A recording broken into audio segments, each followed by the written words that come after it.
akhir scene ada Yunita yang tetap tegar seperti yang kita baca di dalam novel Setelah Kehilangan. Nanti kita akan coba bahas. Tapi sebelumnya kita mau menyapa terlebih dahulu Pak Febriansa Marcel dari Brandlink. Selamat datang Pak Febri, selamat bergabung dengan kita. Terima kasih banyak sudah hadir ya. Oke, nah nanti kita juga akan membuka pertanyaan buat teman-teman media. Jadi silakan saja yang udah punya pertanyaan boleh disiapkan. Tapi sebelum itu saya boleh ke Mbak Leila dulu. Mbak Leila, jadi gimana, mungkin boleh sharing sama teman-teman yang hadir di sini. Laut Bercerita ini kan jagatnya udah dari novel, kemudian ke film, lalu kemudian puisinya menjadi lirik, lalu menjadi lagu, lalu menjadi video musik. Apa yang ada dalam pikiran Mbak Leila saat menyaksikan video musik? Visualisasi tadi, silakan. Ya, tentu saja terharu dan senang sekali. Terima kasih ya, Rozi ya. Ini menjadi salah satu dari translation atau tafsir dari novelnya. Hozi melakukannya tafsir dari lagu, dari film pendek maupun film panjang dan novel katanya. Jadi tentu saja saya senang karena nggak kepikiran ya bahwa Hozi akan memperlihatkan laut bangkit lagi dan melihat Indonesia masa kini lah kira-kira. Thank you Mbak Leila. Nanti sebelum kita ke Mas Hozi, saya boleh ke Mas Solil dan juga Nok ya. Gimana setelah melihat, karena sebagai pencipta musiknya gitu ya, setelah mendengarkan lagunya, kemudian divisualisasikan seperti ini, gimana pendapatnya? Dan seperti apa sih video musik itu untuk Mas Solil dan juga Nok? Silakan. Terima kasih teman-teman semua. Kami sempat dikirimin video editing terakhir gitu kali ya. Yang ngerasa bahwa waktu pertama diajak syuting itu kayak kaget gitu, karena ternyata settingan rumahnya Laut itu dibawa ke dalam video musiknya gitu. Jadi emang kita merhatiin detailnya, sibuk merhatiin detailnya, dan merasa senang bisa ikut terlibat di video klip. Dan karena kami jarang bermain peran, jadinya ya menunggu arahan Kozi aja nih harus gimana gitu ya menurut sutradara. Jadi ya senang bisa ikut terlibat dan tadi kita lihat hasilnya bagus ya. Banget. Hasilnya bagus banget, setuju. Nah ini informasi teman-teman, katanya Nok tuh nggak ada di sini waktu produksi video musik ini dibuat ya. Tapi mungkin boleh sharing juga kali ya. Jadi gimana pendapat kamu Nok soal video musiknya? Kayaknya aku suka banget the color grading, terus kayak the overall kayak tone sama theme of the video kayaknya cocok banget sama the sound, and it was quite about what I envisioned really kayak the music video. So yeah, I just want to congratulate Kozi. You did a good job. Yeay, oke. Nah sekarang boleh ke Kozi. Kozi mungkin boleh sharing juga kali ya. Jadi setelah pertama kali dapat tawaran untuk join di project ini, it's very different with your past work kan, film pendek, film panjang, lalu kemudian bergabung dalam musik video ini dan menampilkan sisi personal dalam keluarga Laut itu, ruang keluarga itu gitu ya. Apa yang ada dalam pikiran Kozi waktu itu, waktu pertama kali diajak bergabung? Boleh cerita sama kita? Super excited sih, apalagi bikin musik video buat ERK gitu. Kayak aduh, ini kesempatan gak mungkin aku pass gitu kan. Terus dan juga mengetahui bahwa ini dari film, dari buku Laut Bercerita, kayak I have to say yes on this gitu kan. Tapi of course this is a very heavy material because dari buku and then dari film pendek, terus ada lagunya. Jadi bener-bener kayak spend like 2 months gitu just to figure out the ideas, karena lumayan banyak ide yang aku breakdown kan. Tapi yang menjadi yang menjadi ke-trigger sebenarnya dari I would say like the very first half of the book, karena kan bukunya kan sangat magical gitu kan, kayak ngelihat laut bangkit gitu dan bercerita tentang kehidupannya dia gitu. Wah, this is very surreal and I want to take that gitu kan. Tapi kalau misalnya digabungin dengan musik, karena kan musiknya kan, liriknya kan sangat penuh dengan resistance gitu, kayaknya it would be really amazing to mix all of those elements. Dan pas denger lagunya juga kayak karena it's very slow pace, and then kayak pas denger terus untuk mata apa yang kebayang air gitu. Gimana ya kalau misalnya awalnya tuh si Laut bangkit dari kuburnya terus dan melihat bagaimana air itu udah nggak menyiksa dia lagi gitu kan. Jadi that's why the very first frame yang muncul itu gitu, gambar itu. Dan akhirnya kita ngelihat laut, melihat bagaimana sih sekarang Indonesia setelah perjuangannya dia gitu di masa lalu seperti itu. Ya.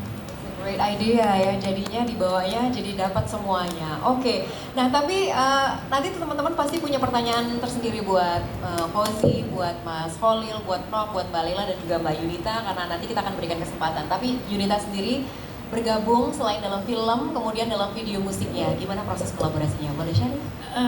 Pertama masuk set tuh kaget, kayak loh setahun yang lalu rumah ini kembali.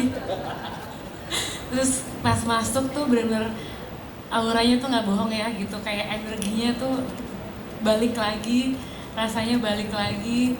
Terus juga ditambah lagunya itu salah satu doanya Asmara juga sih di lirik lagu itu, segala doa jadi cahaya gitu, jadi petunjuk untuk mencari dia untuk masa lalu. Baik di film maupun di video musik tuh Asmara tetap menjadi Asmara yang tegar gitu ya, walaupun sudah kehilangan. Itu agak ada yang challenging nggak di menghadirkan scene-scene itu dengan segala emosinya? Banget, karena kan udah lama ya di Mas ya.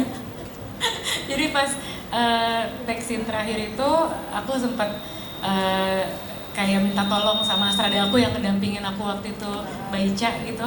Mbak peluk aku misalnya lagi mengumpulkan emosi, Mbak peluk aku, bilang Mas Laut gak apa-apa. Aku dipeluk, abis itu somehow kayak emosinya langsung.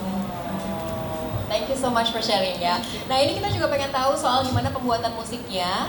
Di sini mumpung ada Nok dan juga ada Mas Kholil gitu. Mungkin boleh diceritain juga karena kehadiran Nok tuh istimewa ya teman-teman, bisa menjadi representasi kehadiran generasi muda dengan semua elemen surprising, elemen yang baru gitu dari sisi musiknya. Mungkin boleh diceritain gimana proses kreatif waktu kolaborasi sama Ayah dan lain-lain. Ya waktu saya diajak oleh Mbak Lela untuk bikin original soundtrack. Lalu saya nyari-nyari kira-kira saya udah baca bukunya gitu ya sebelumnya, lalu sudah nonton film pendeknya juga, jadi terbayang moodnya gitu ya. Lalu mencoba melihat ke karya-karya yang belum sempat direkam gitu, lalu milih-milih lagu apa aja yang part-part mana aja yang saya coba masukin gitu menjadi lagu. Saya kasih mungkin demonya gitu ya, saya mainin sempat di depannya Mbak Lela dan Mbak Lela setuju gitu jadi sebuah sketch.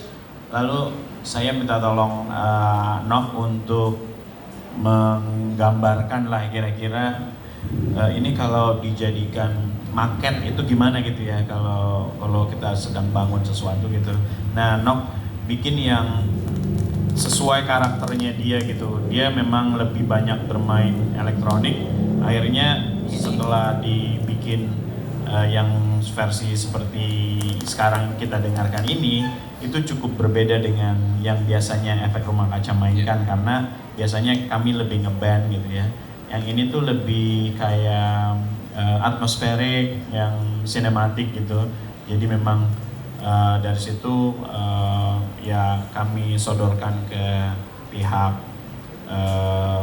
Pal 8 dan Balela, dan mereka suka. Pada awalnya itu mau jadi demo aja gitu, tapi karena mereka udah suka ya akhirnya ya udahlah, kayak daripada nanti mencari-cari titik temu lagi gitu yang kemudian akan kami rekam dengan Efek Rumah Kaca, lebih baik formasi seperti itu aja lalu dimatangkan ya oleh Nok. Mau dari perspektif Nok ya? You want to share anything about the creative process? Yes. Interesting sih karena it's my first like ever time like producing for someone else. Terus and juga for my dad, and it's quite a big honor to be able to make a song for the film.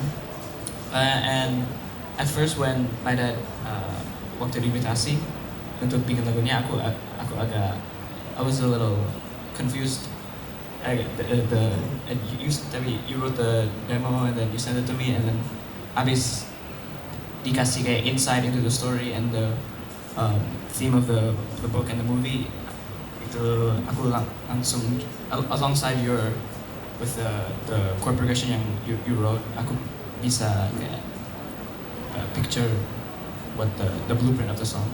Ya, aku ceritain tentang isi bukunya dan kemungkinan filmnya akan seperti apa gitu ya. kebetulan kamu familiar with something tahun 96, 98 di Indonesia gitu? Yeah. Reformation era? Yeah. Ya oke, dia udah tahu, jadi nggak terlalu sulit untuk ngasih tahu bahwa peristiwa ini based on kejadian nyata, tapi ini fiction gitu. Yeah. Tapi kita mau absorb rasa, emosi yang terjadi dari cerita korban-korban kekerasan HAM dan lain-lain gitu ya. Ini kamu dan kamu tanya laut seperti apa gitu. Yeah. Ya, itu menarik sekali. Nah, kalau soal scene yang tajam dan terdistorsi, Iya. ini very musical background ya. Tapi dalam interview sebelumnya, Nok bilang bahwa pengen memberikan highlight pada scene yang tajam Iya, dan iya. terdistorsi itu gitu. Kira-kira emosi apa sih yang pengen kamu sampaikan kepada pendengar waktu dengerin lagu itu dengan those new elements? Initially it's karena I just thought it fit sama theme of the song and like it sounded cool aja. Tapi I feel like the tension and distortion itu juga bisa kayak represent like the state of events yang occurring in the book and the movie. Terus kayak the dissonance juga emphasize that as well. Terus atau mungkin ada reliefnya juga at the end of the at the build up of the tension. Ya. Oh sih, susah nggak sih meramu emosi-emosi yang hadir gitu ya? Itu kan so intense, ada kehilangan tapi juga ada harapan, ada kesabaran. Nah itu, how do you manage untuk menjadikan itu menjadi sebuah visualisasi yang aktif? Itu kuat banget kaitannya dengan apa yang Nok bilang sih. Jadi memang ceritanya itu memang terdrive dari musik yang disediain oleh Nok sama RK gitu. Jadi kan memang di awal-awal kan musiknya kan agak pelan, lirih, sad gitu kan. Makanya juga di musik video juga gitu, kita ngeliat laut dan reminiscing kenangannya dia di rumah dan spot-spot yang ada di rumah dengan keluarganya, dengan Winatra, dan lagunya menjadi kayak slowly menjadi hopeful dan menjadi terelevasi gitu, dan akhirnya muncul adegan-adegan yang punya emosi yang sama dengan ngelihat spot-spot yang berantakan kembali lagi terestorasi, dan kita ngelihat bagaimana Indonesia sekarang dan orang-orang masih penuh dengan semangat gitu, semangat yang dulu laut punya, seperti itu sih. Jadi memang ceritanya tergantung dari emosi yang dari lagunya juga sebenarnya. Dan kompleks banget ya waktu ngerjain project ini gitu ya. Wah, sekarang akhirnya udah di-reveal, gimana perasaannya, udah lega. Dan ya silakan dong Mbak Lela, silakan menambahkan. Tadi ada yang belum disebut sama sekali, mungkin saya mau menghargai produksi juga. Ini syutingnya sebetulnya di studio. Jadi itu direkonstruksi kembali rumah Wibisono, rumah keluarga Wibisono yang sebetulnya kita syuting di Semarang. Tapi karena ini kita baru tahun ini syuting ini, jadi kan nggak mungkin kembali lagi ke Semarang karena itu artinya mesti create a new house. Jadi ini di studio di-create kembali oleh artnya Ahmad Zulkarnain, Mbah, yang kita kenal sebagai Mbah. Jadi seolah-olah itu seperti rumah benar gitu loh. Jadi saya merasa, karena kita semua yang ikut syuting waktu itu melihat ini gila persis banget gitu loh. Kecuali memang agak dibikin berantakan ya sesuai skripnya Kozi. Tapi menurut saya meng-create sesuatu yang sebetulnya udah dihancurin lagi itu, sekarang dibikin lagi di studio, itu gila banget menurut saya tuh. Proses produksinya berapa lama itu? Berapa ya? Satu hari. Wow, hasilnya luar biasa. Alright, tepuk tangan dulu dong teman-teman buat semua kreator di balik video musiknya. Nah, karena kita mau tanya jawab, tapi sebelum itu kita saksikan dulu di sini kan poster udah ya teman-teman, kemudian tanggal tayang juga udah. Jangan lupa 29 Oktober. Ini ada Kevin, selamat sore Kevin, selamat bergabung dengan jajaran pemeran. Kemudian baru saja kita ngobrol-ngobrol dengan jajaran kreator. Kemudian video musik juga udah. Nah, sekarang kita mau ngajak teman-teman untuk menyimak satu lagi. Ini hanya kita putarkan untuk teman-teman sahabat media yang ada di sini. Ini adalah video behind the scene video musik Matilah Kau Mati. Kita akan lihat seperti apa. Silakan.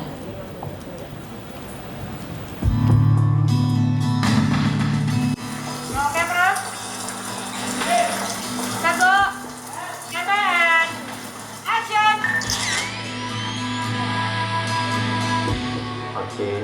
Fauzi Rizal, saya adalah sutradara dan penulis dari musik video Matilah Kau Mati. Ya, jadi poinnya tuh lebih kayak biar nanti tuh Kibasan sama Lautnya community. Gue sih deg-degan banget sih, karena gue udah ngefans dari gue SD gitu kan. Gue inget banget gue ngefans banget sama RK ketika gue nonton Cinta Lulu musik videonya di MTV kan. Terus gue kayak, oke, this is one of my favorite band. Terus dapat kabar dari salah satu produsernya kayak dia nawarin gue musik video, gue kayak, siapa? RK, gue kayak, yes. Punya rekaman main gitar gitu yang mana kira-kira potensial dan cocok buat lagunya Laut Bercerita. Pengennya tuh situasinya tuh gelap gitu tapi tetap ada optimisme gitu.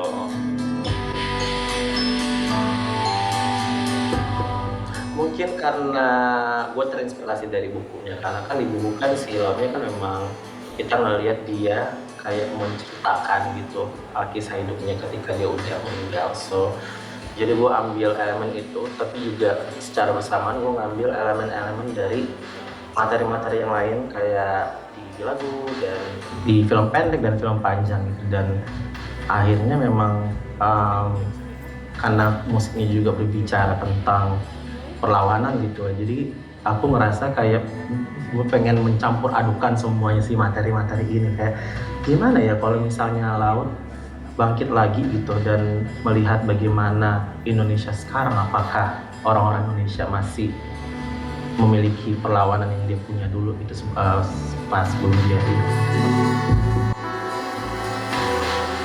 Waktu itu udah pernah nonton yang versi film pendeknya, tapi kalau saya ngebayanginnya kayak film-film Korea yang yang lambat-lambat gitu ya. Kasih tahu ke Mbak Lela, kalau kayak gini gimana? Wah, kayak gitu.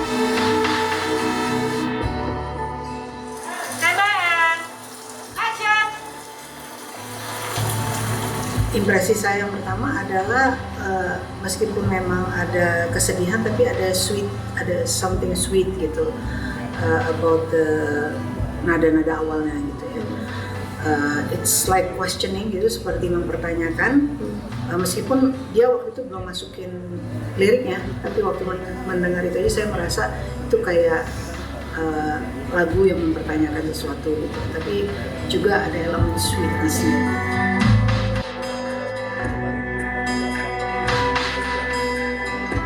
Menurut gue kuat sih, kuat banget pas gue dengar si Resistance itu beneran capture dengan baik gitu. Karena si lagunya itu kan agak lamban, jadi memang di musik video ini gue pakai teknik yang similar juga, makanya video musik itu kayak all slow motion dan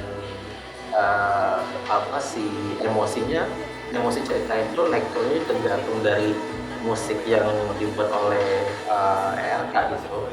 Ada momen-momen yang lirih, ada momen-momen yang akhirnya pasti akhir-akhir jadi lebih elevate gitu. Jadi ceritanya juga ikutan elevate, dan di terakhir-terakhir ada perasaan relief, gitu, perasaan lega, dan itu juga mempengaruhi cerita. Jadi it's all combined gitu, dari lirik, dari musik, dan juga dari buku dan film. Terus saya kasih Mas Anggi untuk dengar, terus gue suka banget, ya udah, the rest is history. Mereka digarap dulu gitu ya, digarap. Nggak nyangka kalau seserius itu sih. Bukan hanya karena related ke film, tapi detail yang ada di filmnya coba diwujudkan gitu kali ya di musik videonya. Jadi emang wow, apa aja nih kalau bangun setnya itu kayak amazing. Selalu ada banyak hal yang bikin gua marah gitu, dan mendengar lagu ini gua selalu kayak it's a constant reminder to stay angry and stay melawan gitu dengan all of this oppressions gitu. Jadi it really for me personally it really speaks so much and it really resonates to me personally.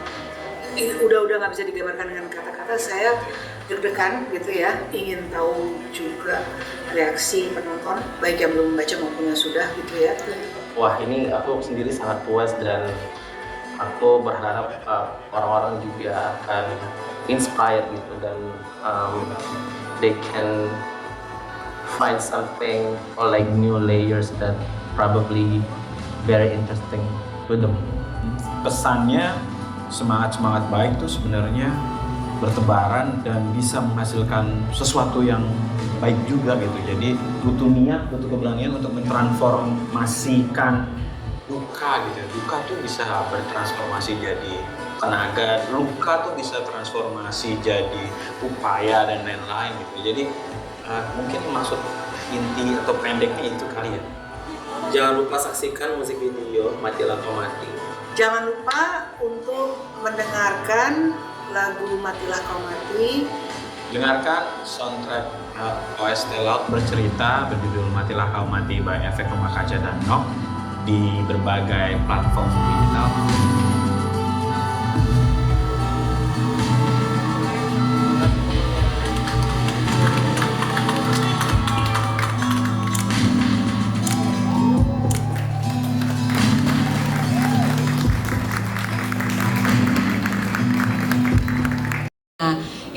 Kalau kita waktu itu nanya sama pembaca gimana pada saat dengerin lagunya aja, ini belum nanya soal visualnya ya Mbak, lagunya aja ada yang bilang satu kata tuh magical. Kalau saya setuju sama Mas Khalil bilang waktu dalam interview sebelumnya, seperti memberikan getaran langsung ke dalam hati. Jadi kita perlu waktu untuk mengabsorb itu semua dan emosinya ternyata nyampe juga. Nah Mas Ozi, jadi ada nggak tantangan pada saat selama proses produksinya ini berlangsung? Tadi kan 1 hari ya, kelar semua tuh atau gimana? Gimana? Ada yang paling challenging gak gitu? Should we tell? Ya, jadi sebenarnya nggak banyak perubahan sih dari kayak even the very first draft of the script. Cuman memang gue sih memang selalu berupaya untuk nge-fight adegan awalnya because I love it very much. Tapi memang pas bagian-bagian tengah ke belakang itu kayak selalu berubah-ubah gitu kan. Tapi even kayak 5 hours before the shooting itu tiba-tiba kayak we have to make another revision. Yes, I don't wanna go to details, but then tapi malah aku sih merasa senang dengan perubahan itu. Jadi sometimes the problems like shape the work gitu, even for the bahkan menjadi lebih bagus gitu. Jadi and we were very proud of the result. Dan ya senang banget sih. Yeah, bahkan kayak masalah-masalah ini malah membuat karyanya jadi lebih oke menurut aku gitu. Thank you, Yes. Ozi. Nah ini katanya jadi video musik ini diproduksi oleh Links Films, betul ya? Bersama dengan teman-teman, terima kasih banyak atas kehadirannya juga hari ini. Di sini juga hadir ada Mas Bud Bisma, ini pemeran Batara Nur Hadi, selamat datang. Terima kasih banyak sudah hadir. Jadi banyak tuh teman-teman kalau mau nanya-nanya ke siapa-siapa, kita persilahkan. Nah tapi Yunita deh, Yunita kan kalau ngomongin soal acting di filmnya, kemudian acting di video musiknya, apa yang berbeda dan terutama tadi di scene terakhir ya, itu mungkin boleh diceritain sama Gozi juga. Jadi menatap air yang menetes, nah kemudian emosinya campur aduk di situ, tetap harus bertahan. Boleh diceritain part itu, silahkan. Jadi kalau di music videonya kan memang sudah dibangun posisinya itu Mas Laut sudah tidak ada gitu ya. Jadinya ketika aku melihat foto-foto teman-temannya gitu, ada rasa rindu, ada rasa masih ada kekosongan juga di situ, tapi masih pengen memperjuangkan gitu. Terus di saat yang terakhir dia jalan itu, mungkin ketika dia udah mulai agak arahnya mau kemana nih, bingung gitu kan, asmara nih bingung gitu, kasih tanda Mas Laut. Nah pas dia balik ke akuarium itu adalah tanda di situ, makanya dia merasa Mas Laut itu bicara sama dia, akhirnya dia meneteskan air mata karena merasa Mas Laut bicara sama dia. Itu part terakhir Hozi ngambil dari novel ya, yang pada saat Yes. So boleh. jadi sebenarnya tadinya adegan yang diedit itu nggak ada, tapi Mbak Lela bilang kamu harus baca lagi yang versi yang satu dengan surat. Soalnya ada surat lagi gitu dari Asmara was it? Iya. Iya. Oh Anjani, yes. Dan ada satu ada deskripsi tentang ini, tentang apa sih Morse itu kayak wah nih this could be a very interesting approach gitu kan. Jadi lebih secara audiovisual itu lebih dapat aja, lebih kok. Nah, jadi I want to put that Morse code thing to the music video. Dan pas ngelihat hasilnya kayak sampai sekarang sih masih kayak merinding ngelihatnya gitu. Iya, makanya emosi tadi tersalurkan gitu, dan kita selalu punya getaran yang tadi Mas Holil sebutkan di interview sebelumnya, right? Oke, untuk berikutnya kayaknya kita boleh sambil ngobrol-ngobrol kali ya sama teman-teman media. Boleh, silakan, boleh angkat tangan siapa yang kira-kira akan bertanya kepada Yunita, Nok, ada Mas Holil, ada Fauzi, dan juga Mbak Leila di depan. Silakan, boleh angkat tangan. Kita coba dulu, silakan siapa yang akan memberikan mikrofon dari teman-teman komisi, silakan. Boleh sebutkan nama dan pertanyaan. Boleh berdiri ya, Mas? Selamat sore. Selamat sore, saya Agung dari Antara. Mau tanya ke soal pembuatan video klip dulu. Ya. Tadi disebutkan tantangan apa, tadi belum terjawab jelas tuh. Tapi kita lihat tadi tuh banyak sekali hujan ya. Akhirnya banyak juga dituangin dari galon ya. Tadi dari sini. Itu kira-kira coba Mas Fauzi, tantangan yang seperti itu kira-kira berapa banyak yang dihabiskan sampai berapa? Sampai 1 hari katanya syutingnya, cara tadi. Terus ke Mas Nok, ini bagus sekali gitu ya sebenarnya. Dirimu sebelumnya mungkin pernah mengeluarkan karya apa sebelumnya, dan kalau misalnya ini pertama kali, background dirimu tuh waktu studinya seperti apa? Terus ke Mbak Lela, backgroundnya kan jurnalis ya. Susah nggak sih antara membedakan, kan karena di jurnalis nggak boleh menuliskan sebuah opini. Tapi di novel ini benar-benar Mbak sangat mendalami gitu. Backgroundnya tuh gimana Mbak waktu menuliskan cerita ini? Terima kasih. Ya, oke, terima kasih banyak teman-teman. Oke, silakan. Mungkin posisi dulu kali ya. Kan banyak sekali air, hujan. Nah, itu challenge-nya gimana tuh? Apakah secara teknis tuh? Jadi sebenarnya kalau dari ini bahkan sebelum dari pertama si Bapu ngaku aja, tadinya pengennya lokasinya banyak gitu. Tadinya kayak pengennya di lautnya tuh kayak bangun dari tepi pantai gitu kan, terus kayak adegan demonya juga demo beneran gitu. Terus gimana ya, kayak agar supaya jadi pengen gimana ya, kayak having all of the scenes gitu dalam satu lokasi gitu kan. Kayaknya memang harus ada elemen magicalnya itu agar supaya visible untuk produksi tapi juga tetap maintaining the scenes gitu kan. Jadi I came up with the idea of having laut, terus si airnya kayak tiba-tiba evaporates to the air gitu kan, dan juga lebih secara visual juga lebih bagus gitu kan. Tapi kayak aduh bisa nggak ya, karena kan teknikal banget, karena si lautnya harus backwards gitu kan, kayak semua pergerakan harus kebalik gitu. Terus tapi iya, jadi kita use this like kayaknya tim Links Film bisa bantu kali ya Untuk describe gimana teknisnya gitu ya. Iya, jadi dia pakai kayak sprinkler itu dari atas gitu. Kayak Habisnya berapa liter Mas? wah, habis berapa liter kaget. Mungkin mau sambil dibantu secara teknis. Gimana teman-teman? Kita habis 1 truk air. Oh, oke. Tapi emang dibuat kolam khusus buat scene itu aja sih. Oh, jadi wow. airnya emang udah ditadahin. Ya. Terus nanti akan disedot lagi untuk didesain. Saya lagi. Ini karena permintaan khusus karena di awal scene itu gitu ya. Iya. Dan studio emang paling aman daripada kita harus hujanin rumah orang beneran. I see. Mas aku udah terjawab ya. Berarti udah butuh berapa liter? Satu apa tadi? Satu truk mobil untuk scene depannya. Oke. Nah kemudian ada lagi Fauzi tambahan cukup. Oke. Nah kemudian Nok nih. Jadi sebelumnya karyanya background mempelajari apa? Silahkan. Jadi I actually go to an art school in New York City, namanya LaGuardia High School. Terus di situ it's unique, it falls under the specialized high schools category. Jadi ada for this one ada majors, jadi tapi majorsnya kayak art majors, kayak visual art, instrumental music, vocal music, dance, technical theater gitu. Jadi di sana I don't actually study music production, tapi I study trumpet, so I play the trumpet, and so we get to learn kayak classical composition, kayak music theory, studying kayak Johann Bach, chord progressionnya kayak gimana gitu. Jadi Yeah, and it's also I think a lot of my like music tastes and influences that I was listening to at the time juga influenced my production style of course. Ya, jadi so this project is actually suits you juga ya, gitu Yeah. berharapnya. Ditunggu karya-karya berikutnya ya, Nok ya. Yeah, Nggak yeah. sabar nih untuk karya-karya berikutnya. Oke, Mbak Lela berikutnya. Jadi gimana nih untuk meramu tadi dengan background jurnalis? Membedakan ya tadi katanya. Sebenarnya kan saya sudah menulis sebelum saya jadi wartawan. Jadi sebetulnya lebih menantang ketika jadi wartawan karena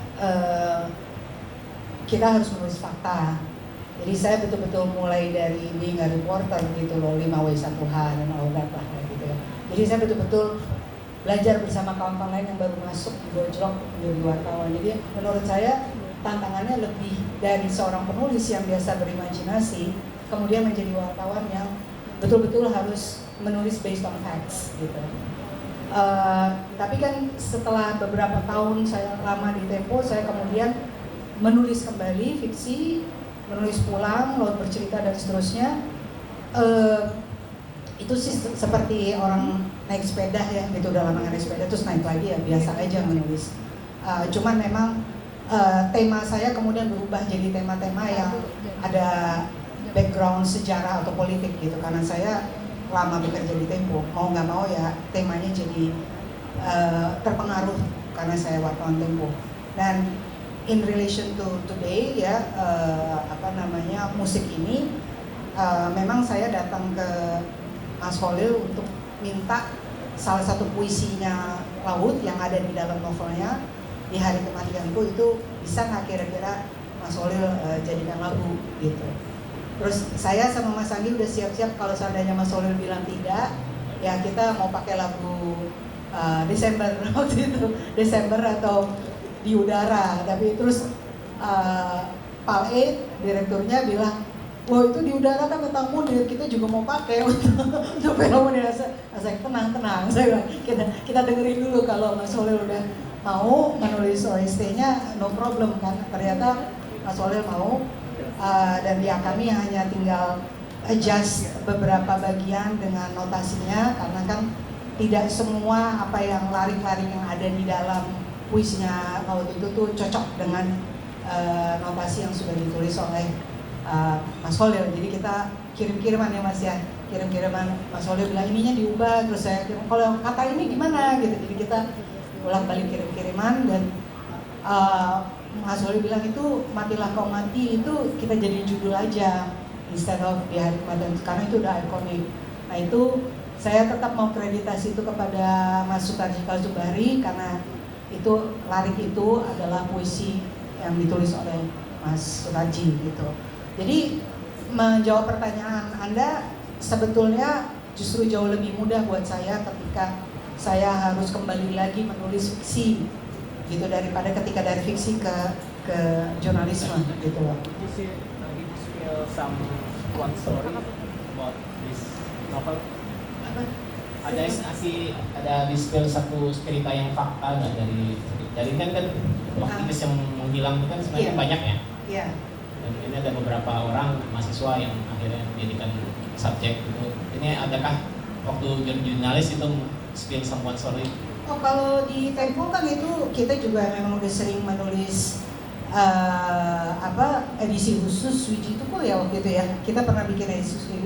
Kita pernah membuat edisi khusus Wiji Tukul tahun 2014 kalau nggak salah. Dan di situ ada kebetulan juga masa-masa saya sudah mulai meriset untuk novel ini. Jadi saya mulai merisetnya tahun 2013. Mulai mewawancarai beberapa narasumber dan keluarga sebetulnya. Dan kebetulan Tempo pun juga membuat edisi khusus Wiji Tukul. Dan juga pernah menulis rangkaian beberapa kali, hampir setiap tahun Tempo menulis artikel-artikel tentang mereka yang tidak pulang. Biasanya yang diwawancara keluarga yang waktu itu masih ada. Jadi sebagai wartawan Tempo juga ya saya sudah biasa bergaul dengan itu, dan biasanya saya saat itu sudah jadi editor ya, jadi saya mengedit tulisan kawan-kawan. Thank you Mbak Lela. Oke, pertanyaan berikutnya mungkin dari teman-teman media, silahkan mikrofonnya diberikan kepada, boleh angkat tangan dulu teman-teman, silahkan. Ya, oke, pertanyaan kedua ya. Silahkan dengan siapa dan dari media mana? Halo Kak, selamat sore. Aku Cika dari Idea Times. Cika dari Idea Times, silakan. Aku mulai ke Mbak Lala sih, karena kan ikut jadi penulis lirik di lagu ini. Ngerasa ada yang beda nggak sih ketika harus nulis lirik lagu yang terbatas dengan novel yang sebebas mungkin? Karena kan tadi ceritanya udah sempat bolak-balik revisi lirik lagu sama Mas Boleh. Boleh didetailin lagi nggak? Terima kasih. Terima kasih Cika, silakan untuk lirik lagu ya. Sebenarnya kan sudah ada di novelnya Laut pura-puranya nulis puisi lah gitu judulnya di hari kematianku, dan puisi itu pula yang dinarasikan oleh Reza di dalam film pendeknya. Jadi di adegan ketika dia udah mau dieksekusi itu ada narasi dia gitu, di hari kematianku nyalakan apimu dan seterusnya. Jadi saya sih waktu itu pede aja deh kirim ke Mas Holil, Mas ini kira-kira menarik gak sih kalau ini dilakukan gitu ya. Dan saya kirim lagi novelnya, meskipun Mas Holil katanya udah punya, tapi saya kirim lagi. Lalu kan ternyata Mas Holil tertarik, tapi ya memang saya sudah tahu sebelumnya bahwa pasti akan ada perubahan-perubahan, karena sebelumnya di tahun 2008 saya juga, kami nih kawan-kawan Wisnu, saya dan Miles pernah bikin Drupadi di mana dialog-dialognya itu adalah puisi dari cerita Drupadi yang kemudian dilakukan dalam bahasa Jawa. Nah, saya kemudian diminta terbang sama Mira ke Jogja untuk meng-adjust kalimat-kalimat yang ada gitu. Jadi musiknya udah dibikinin oleh dalangnya, terus mereka minta saya adjust liriknya gitu. Jadi saya meng-adjust puisi-puisi yang saya udah bikin sesuai notasi yang sudah dibikin. Jadi saya udah tahu nih pasti Mas Holil nanti akan minta saya adjust juga gitu. So this is not the first time. Tapi Mas Holil lebih detail aja, lebih detail sekali dia bilang, ya ini jangan pakai kata ini, pakai ini, kan lebih cocok ini Mbak. Oh iya, sudah saya ganti lagi ya. Jadi kita bolak-balik gitu. Dan itu dulu yang saya lakukan juga dengan dalang yang dulu melakukan puisi itu pagi. Thank you Cika pertanyaannya. Kalau di video musik tadi juga ada narasi di awal ya. Boleh dijelasin nggak soal itu? It's okay. Soal narasi di awal, pemilihan memutuskan akhirnya kemudian memberikan narasi di awal video musik. Nah. Mati. Halo, yes. Sebenarnya itu nggak ada deskripsi, jadi nggak ada deskripsi sama sekali. Jadi apa yang terjadi adalah pas di saat itu pas Yunita baca si wall track, surahnya juga nggak ada di plan, tapi si sastranya bilang kayak kita rekam aja kali ya, boleh kita rekam gitu kan. Terus yaudah, tapi kali ini kan biasanya kan aku ngerjain film pendek itu biasanya aku ngedit sendiri, tapi kali ini aku ada editor gitu kan. Jadi benar-benar kita ngasih ruang yang sebebas-bebasnya buat si editor. Terus he came up with the edit. Terus kita kayak oh wow, actually it's very interesting to put the voice gitu of Asmara gitu di awal ya. Yeah. Oh ya.